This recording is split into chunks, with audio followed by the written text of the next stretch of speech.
Have you ever wondered why some people seem destined to be misunderstood even when all they are doing is trying to survive?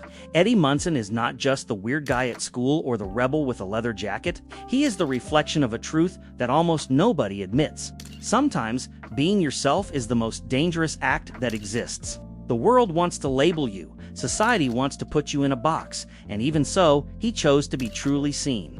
And what if I told you that inside this boy there is a silent courage that most people would never have, but that you also carry, even without realizing it? Today, we are going to dive into Eddie's mind, understand his fears, his choices, and discover how he shows us something that nobody dares to talk about when it comes to being different. If you are a fan of cinema psychology and want to understand the mind behind your favorite character, subscribe to the channel so you do not miss any video. But first, comment down below which character you want me to analyze here on the channel. Now, let's go to the video.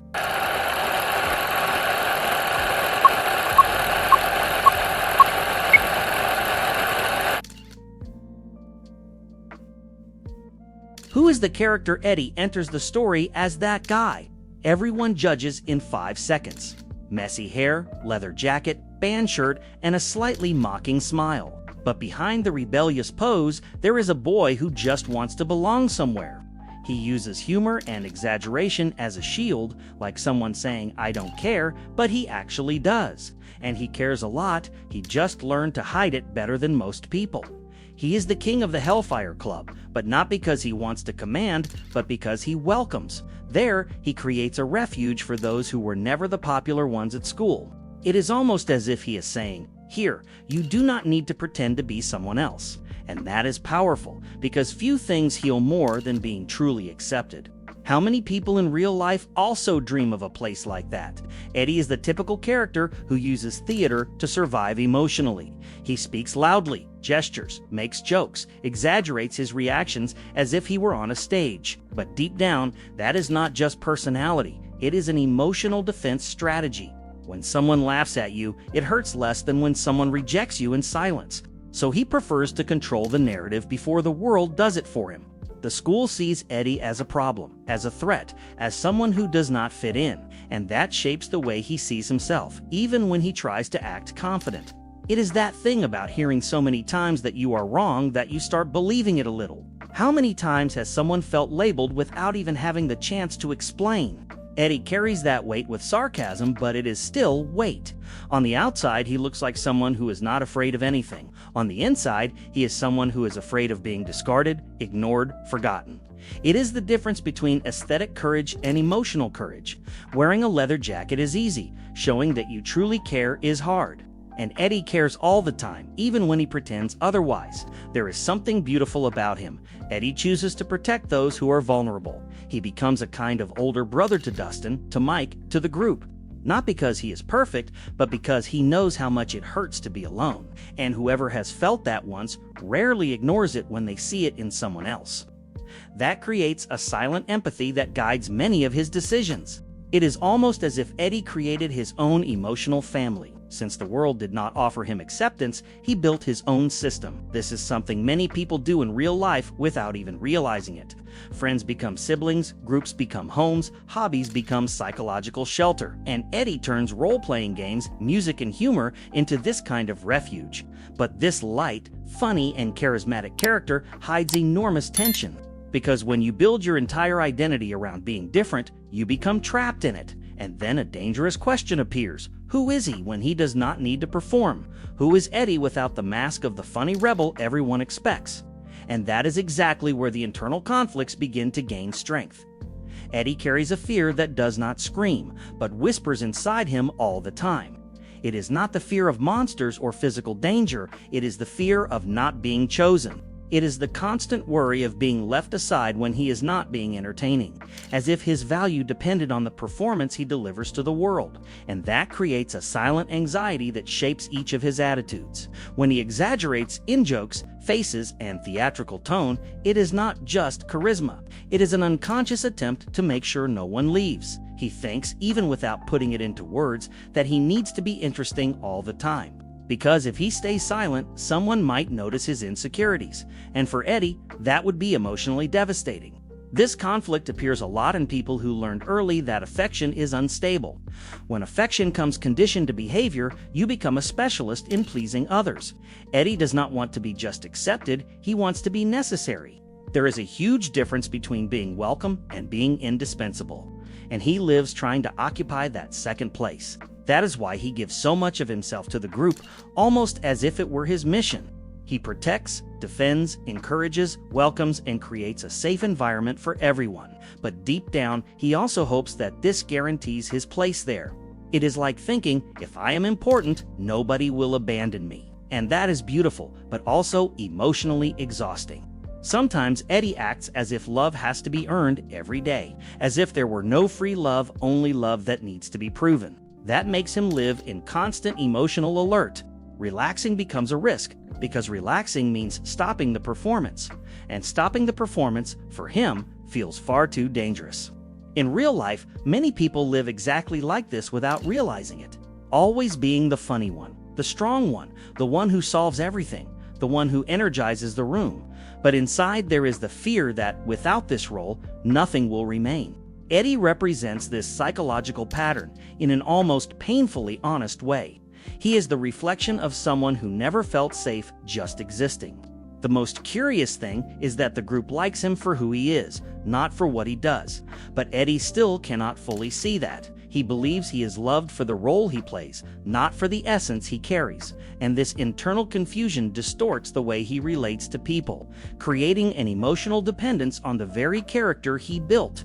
But the more he clings to this role, the further he gets from himself, because he starts living to sustain an image instead of expressing the truth. This creates a silent tension between who he is and who he needs to appear to be. And sooner or later, that tension always demands an emotional price, especially when life requires him to be authentic and not performative. Eddie spends his entire life looking fearless, but the truth is that he feels fear like anyone else. The difference is that he learned to mask that fear with attitude, humor, and theatricality. It is as if he puts on an invisible armor every time he needs to face the world, not because he is naturally brave, but because he does not want anyone to see his fragility. His courage comes more from the need to survive emotionally than from pure bravery. When real danger appears, the mask begins to feel heavy, because now it is not about being accepted anymore, it is about facing the unknown. Eddie enters into conflict with himself, between running away to protect himself or staying to protect others. This creates an absurd internal tension, almost paralyzing. The body wants to run, but the heart asks him to stay. This is a very human struggle, the instinct of self-preservation against the desire to be worthy. He does not want to be remembered as someone who talked loudly and disappeared when it mattered. Deep down, Eddie wants to prove to himself that he is more than a funny character, that there is substance behind the performance, that there is value behind the mask. It is curious how true courage almost always comes accompanied by fear. Whoever does not feel fear is not being brave, they are just unaware of the risk. Eddie feels everything, the panic, the insecurity, the doubt, but he still chooses to act. This makes his courage much deeper and more real. Because it is not born from the absence of fear, it is born from the decision not to let fear win.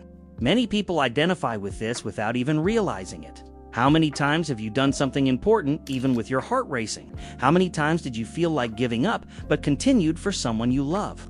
Eddie represents exactly this type of silent and imperfect courage, the kind that does not look heroic on the outside but is gigantic on the inside. By showing fear, Eddie gets closer to humanity than to the classic hero figure.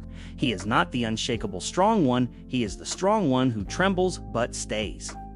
This creates an immediate identification with the audience, because most people do not see themselves as heroes, but as someone trying to endure. And Eddie is exactly that, someone trying to endure with dignity. There is also the identity conflict.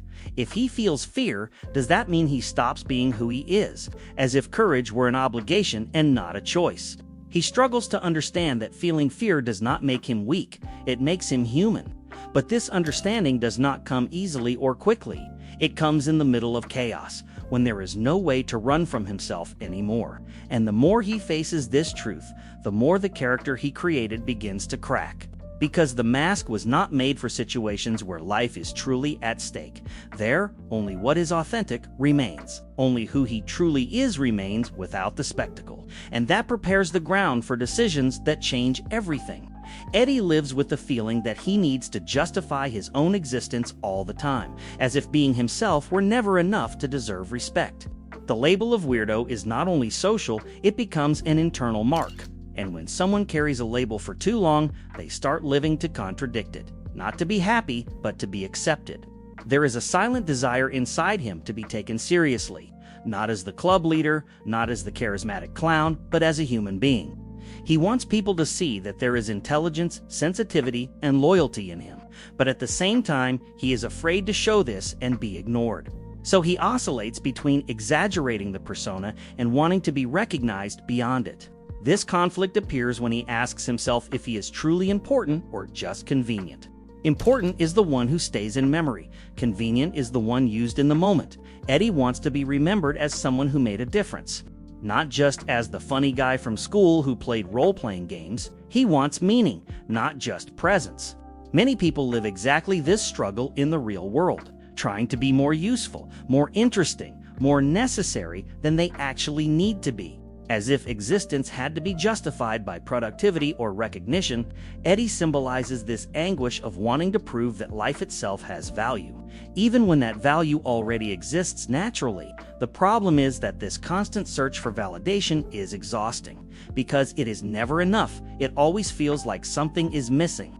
The feeling always appears that it is necessary to do more, be more, appear more, and that creates an internal pressure that nobody sees. A silent demand that never rests.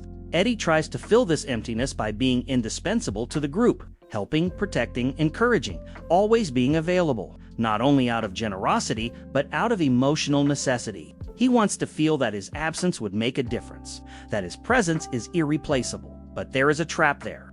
When you believe you need to prove your value, you never allow yourself to rest. You never truly feel enough.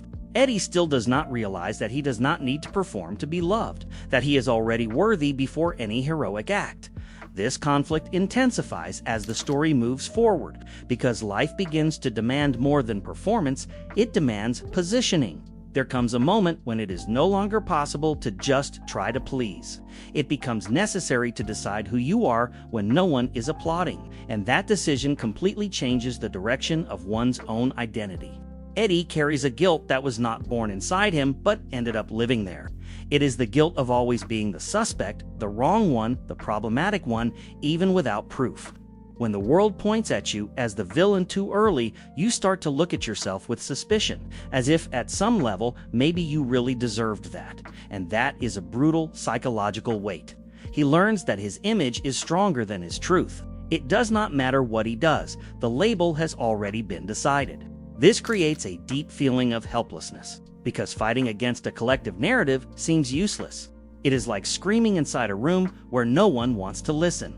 Over time, Eddie begins to feel responsible for the chaos around him, even when he has absolutely no control over it. It is that diffuse guilt that appears when you become the symbol of the problem, as if your simple existence caused confusion and fear, and that silently corrodes self-esteem. Many people live this on a smaller scale in real life, when they become the problem of the family, the school, or the workplace. Everything that goes wrong somehow ends up falling on your shoulders, even if you did nothing.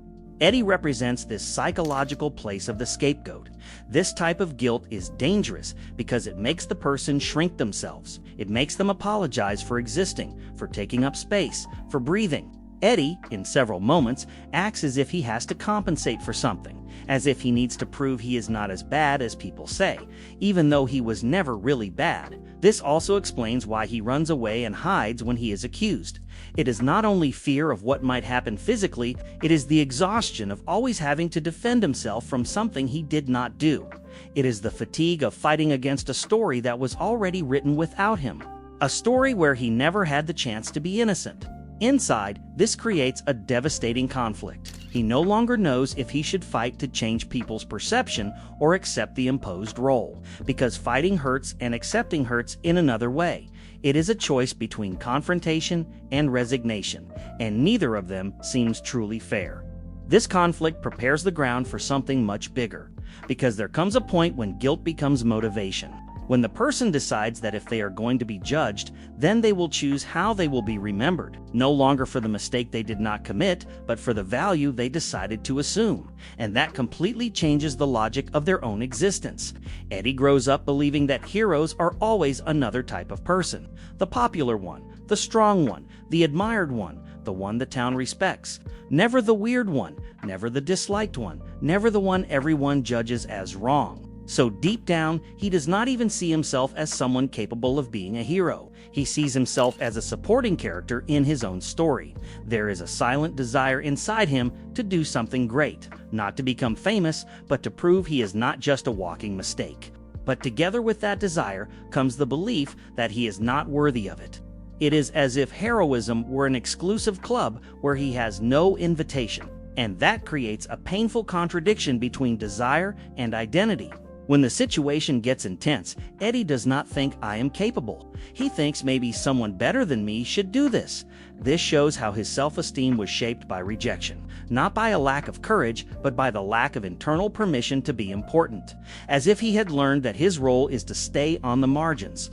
Many people live this same conflict without realizing it. They want to grow, want to change their life, want to do something meaningful. But deep inside, they believe they were not born for that, as if success, respect, and value were privileges of others. Eddie symbolizes exactly this invisible battle. Even so, when he sees someone in danger, something inside him awakens. It is not rational, it is emotional, it is instinctive. The body reacts before the mind that doubts. It is as if the hero he thinks he is not were there, hidden, just waiting for a chance to breathe. This shows that his courage is more real than he imagines, because it does not come from self-confidence. It comes from caring about others.